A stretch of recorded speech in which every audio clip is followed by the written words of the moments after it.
Estoy aquí en el carro de... Estoy aquí en el carro de Don Salomón. ¿Cómo se llama? Quiero escuchar cómo ronca.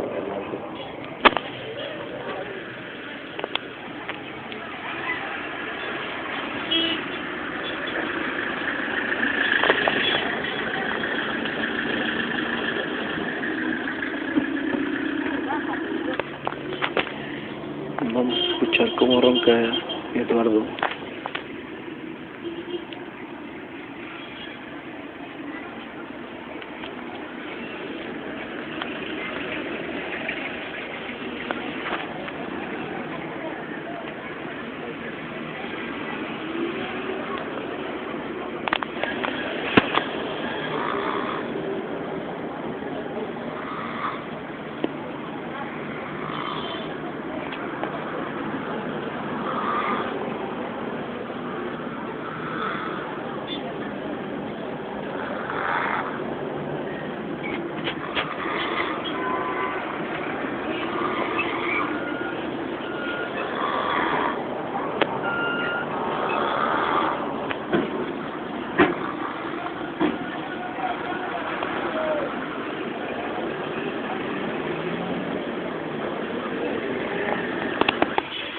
Así ronca Eduardo, así ronca cuando duerme.